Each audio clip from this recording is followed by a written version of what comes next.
Hey there everybody, Phil here for AndroidCentral.com, and here it is. It's time to do our official walkthrough of the Samsung Galaxy S2 Epic 4G Touch. That is the official name. It's horrible. But what is not horrible is the phone. The phone is pretty damn awesome. I'm loving this thing. So here's the deal with it. It is thin. It is light. You can see how thin it is there. You can't see how light it is, but it is very, very light. You got volume buttons on one side, power button on the other, 3.5mm headphone jack up top, and the micro USB down on the bottom. Pretty standard design. You've got a tiny little hump down here at the bottom, a nice textured back, and your 8-megapixel camera up here in the top. The battery cover, just like the Infuse 4G, is really, really thin and flimsy, but don't let that throw you. I don't know why people read too much into that, but you know, it fits on just fine, and the phone is really, really solid when the battery door is on there. It's solid when the battery door isn't on there. Easy enough to take off. There is your micro SD card slot. Note that there's no card in there because the phone does not come with one. You have an 1800 milliamp hour battery. You take it out. It's actually a little bit heavier than you might think it is, so you can tell they've crammed the cells in there. So let's pop the battery cover back on and fire this guy up. And there's a good reason we want to do that, actually, to show you how quickly it boots up. Now, you just saw the notification light there, actually, too. So this thing does have a notification light. While we're waiting, and we're not going to have to wait very long, this does boot really quickly. Here's the Infuse 4G on AT&T.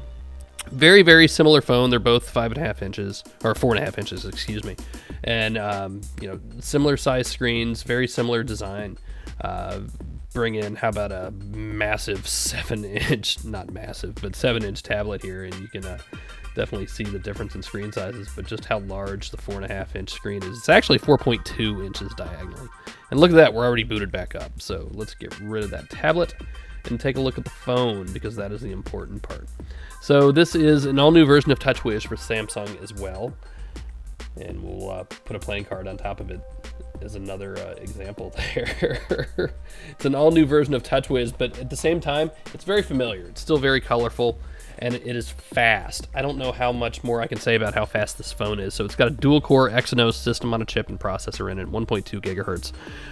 But it's tough to tell like how much of the speed comes from the processor itself and how much is the software. It's probably a good amount of both, right? We've got a gig of RAM in here. You've got 800 something megabytes and change that you can actually use. Let's go dive into the About screen and see exactly what we're dealing with, because we like to do that. Android 2.3.4, that is the latest version you can actually get without building it yourself. Close enough for our purposes here. As long as we're here, let's go take a look at the storage there. And total space, so nothing on the SD card because we don't have one. Got 11 gigs and change of internal storage and about 2 gigabytes of actual program storage that you can put apps on. You can move apps, quote, to the SD card even though we don't have one. They just go to that internal memory. So again, this is fast. Let's look at the home screen. You have a nice widget here for news. This pulls in the AP Mobile News, and we'll pull in an image there in a second. And we've got some voice command stuff. We'll take a look at that in a minute, I think. Very nice weather and clock widget up top, and Telenav, Gmail, Google Talk, YouTube, all that, and a full screen calendar widget. So very, very cool. Again, it is just so fast. All right, here is your voice command stuff, because this is actually really powerful. Vlingo powers it, and you've seen our reviews of Vlingo before. So you'll tap and speak, and you know, we'll give you all the instructions when you first launch it like this. So no, don't tap and speak there. That's the demo. And here's a list of things you can say: voice dial, text message, search, email, social, maps, just a whole bunch of stuff that you can do with your voice now. It's really, really powerful. So you can tap and speak, say whatever you want. It'll tell you to speak now, and you say, you know, why do humans live so far up north? Or if you tell it something it doesn't know, it will say application not found. So it lets you know when you try to tell it to do something it can't. And here is Samsung Voice, and this is actually really, really cool. So wait for the tone before you start speaking, or if you see a little green dot like you see there, that means you can actually tell it what to do and talk to it. So we've seen this in demos before, and here's another list of things that you can actually tell it to do. So done, and now we have that little green dot up at the top, so you can say, hello Galaxy, or hi Galaxy, and then it will recognize your voice. Say, what would you like to do? So really, really cool stuff if you prefer interacting with your phone that way. Can't wait to see this added to tablets, and gosh, can you imagine this on something like Google TV? I don't know. Sprint ID, so this is a Sprint phone, and this is Sprint's new thing. It's kind of theming, all right, think of it like that. I'm not really sure you're ever going to use it on a Galaxy S2 phone because Touchwiz has gotten that good, but Sprint has added it.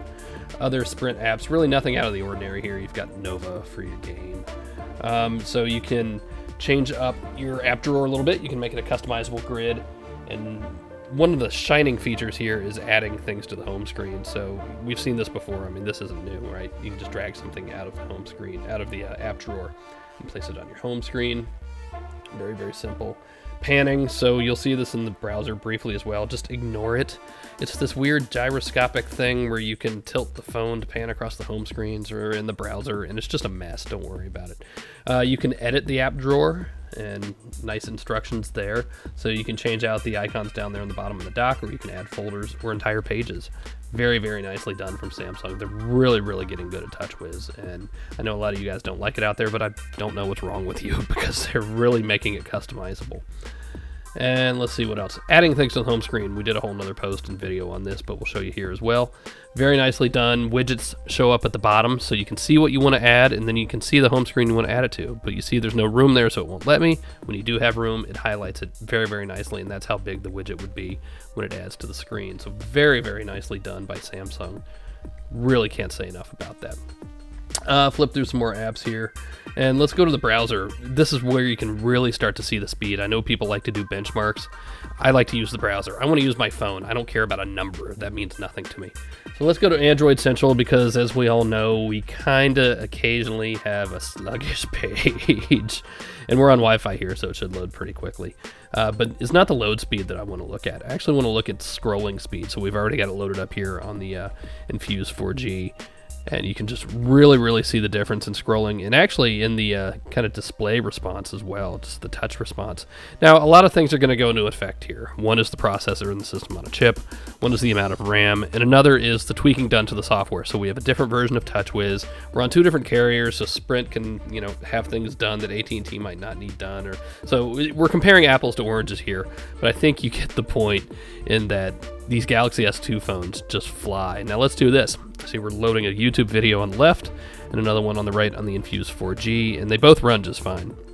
But when you start scrolling, look how smooth it is on the Epic 4G Touch there on the left, and definitely less smooth on the Infuse. You can also see the difference in color of the screen, and you just have a totally different temperature. And it's not the brightest when you're leaving it on the automatic display, but it's also less yellow. So I really do like the Super AMOLED Plus screen a lot. What else you want to look at? Let's look at the camera, because Samsung has always done really good camera apps. And tell you what, we'll bring that playing card back over here so we can take a picture of it. And see, I've zoomed all the way in using the volume rocker, and then we can zoom out. You can also just touch the screen to do it. But Samsung has always done really good camera software, and just so many options here. But at the same time, the UI is very clean, right? There's not a whole bunch of stuff on the screen. There's how you very quickly go to the front camera. Hello. And now we can, now let's not go to the settings yet. Let's switch over to the video camera. And when you do that, you get 3 options. Normal, limit for MMS, which will give you smaller ones, or self, right? So we can do self shots, and there I am again. Now we can go back from self-recording to normal, and it's going to record at normal resolution. So it's an 8 megapixel camera. And now we have settings, and this is where you really start to get into the stuff. Scene mode is probably one you'll use a lot, but look how many of these options you have. Really nice job of kind of tucking them away so they're not in the way. There's shooting mode. So one I use a lot is panorama, right? Love doing panoramic photos. But you just have all sorts of options. Now you can edit these shortcuts too. So you see on the left we had these 2 empty spots. You can take any of these options you want and add them to it. So we'll add shooting mode down there. So when I want to switch between panoramic back to normal, and let's just pick another and say put a timer over there.